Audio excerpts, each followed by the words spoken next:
Hi friends, ಇವತ್ತು eyebrow threading ಯಾವ ರೀತಿ ಮಾಡೋದು ಅಂತ ನೋಡೋಣ ಬನ್ನಿ. ಐಬ್ರೋಸ್ನ ಈ ಪಾಯಿಂಟಲ್ಲಿ ಈ ರೀತಿ ಇಡಿಸ್ಬೇಕು ಫ್ರೆಂಡ್ಸ್. ಆ ನಂತರ ನಾವು ಥ್ರೆಡ್ಡಿಂಗ್ನ ಸ್ಟಾರ್ಟ್ ಮಾಡಬೇಕಾಗುತ್ತೆ. ನೋಡಿ, ಈಗ ಈ ರೀತಿ 6 ರಿಂದ 8 ಸುತ್ತನ್ನು ಹಾಕ್ಕೊಂಡು ಈ ರೀತಿ ಥ್ರೆಡ್ಡಿಂಗ್ ಮಾಡಬೇಕು. ಲೈನ್ ಕ್ರಿಯೇಟ್ ಮಾಡ್ಕೊತಾ ಹೋಗಬೇಕಾಗುತ್ತೆ.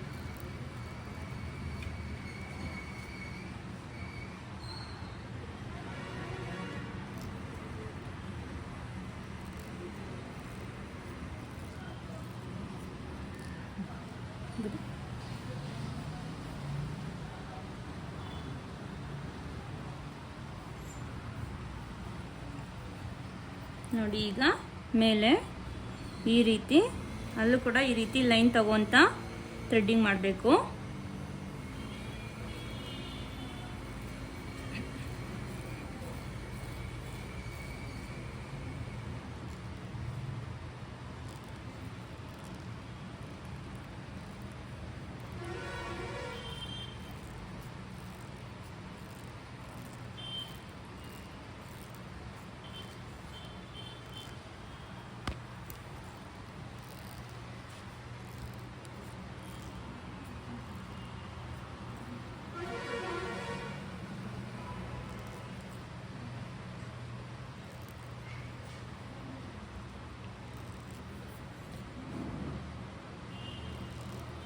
ನೋಡಿ, ಈ ರೀತಿ ಈ ಸೈಡ್ಸಲ್ಲಿ ಇರೋದನ್ನ ಮಾತ್ರ ತೆಗಿಬೇಕು. ಈ ಲೆಂತನ್ನು ಯಾವತ್ತೂ ನಾವು ತೆಗಿಬಾರ್ದು.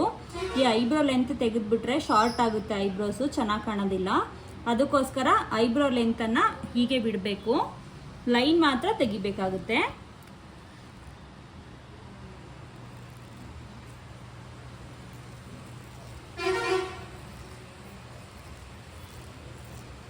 ನೋಡಿ, ಈ ರೀತಿ ಕೆಳಗಡೆ ಎಕ್ಸ್ಟ್ರಾ ಇರೋದನ್ನ ಸ್ವಲ್ಪ ತೆಗೆದುಬಿಟ್ರೆ ಈ ಶೇಪ್ ನೀಟಾಗಿ ಕಾಣುತ್ತೆ. ಈಗ ನೋಡಿ, ನೀಟಾಗಿ ಎಷ್ಟು ನೀಟಾಗಿ ಕಾಣ್ತಿದೆ ನೋಡಿ ಈಗ ಶೇಪು. ನೋಡಿ ಈಗ ಎಕ್ಸ್ಟ್ರಾ ಬಂದಿರ್ತಕ್ಕಂಥ ಕೂದಲನ್ನು ಹೀಗೆ ಲೈನಾಗಿ ನೀಟಾಗಿ ಕಟ್ ಮಾಡಿಬಿಡ್ಬೇಕು ಈ ರೀತಿ. ನೋಡಿ, ಈ ಕಡೆ ಐಬ್ರೋ ಥ್ರೆಡ್ಡಿಂಗ್ ಶೇಪ್ ಮುಗೀತು. ಈಗ ಈ ಕಡೆ ಯಾವ ರೀತಿ ಮಾಡೋದು ಅಂತ ನೋಡೋಣ.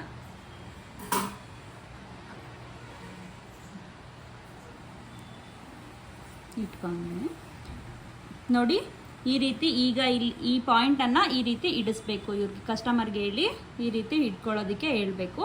ಮತ್ತು ಈ ಲೈನಾಗಿ ನೀಟಾಗಿ ಥ್ರೆಡ್ ಮಾಡ್ಕೊತಾ ಬಂದರೆ ಶೇಪ್ ನೀಟಾಗಿ ಕ್ರಿಯೇಟ್ ಆಗುತ್ತೆ. ನೋಡಿ, ಎಕ್ಸ್ಟ್ರಾಸ್ ಏನಿದೆ ಅಲ್ವಾ ಅಷ್ಟನ್ನು ಮಾತ್ರ ತೆಗೆದ್ರೆ ಸಾಕು, ಶೇಪ್ ಚೆನ್ನಾಗಿ ಬರುತ್ತೆ ಇದು ಐಬ್ರೋ.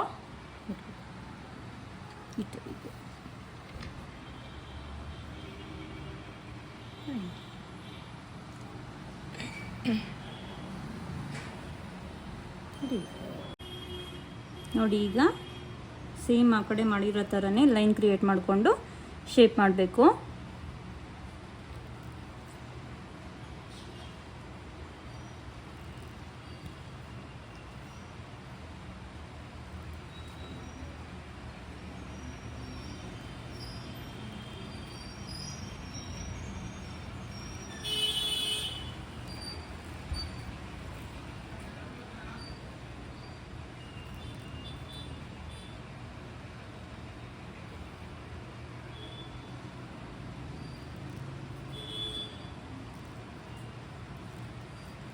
ಲೈನ್ ಕ್ರಿಯೇಟ್ ಮಾಡಿಕೊಂಡು ಶೇಪ್ ಮಾಡಬೇಕು. ನೋಡಿ, ಈ ರೀತಿ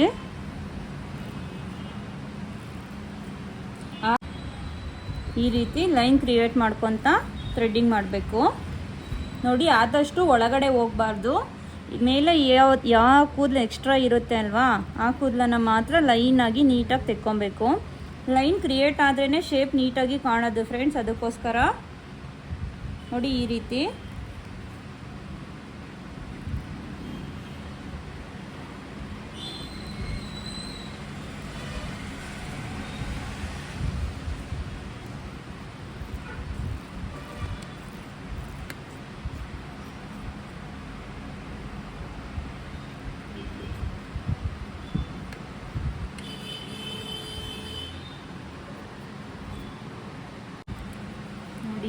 ಮತ್ತೆ ಎಕ್ಸ್ಟ್ರಾ ಬಂದಿರೋ ಕೂದಲನ್ನು ಈ ರೀತಿ ಕಟ್ ಮಾಡಬೇಕು.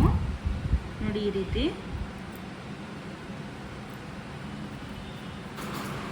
ನೋಡಿದ್ರಲ್ಲ ಫ್ರೆಂಡ್ಸ್, ಐಬ್ರೋ ಥ್ರೆಡ್ಡಿಂಗ್ ಯಾವ ರೀತಿ ಮಾಡೋದು ಅಂತ.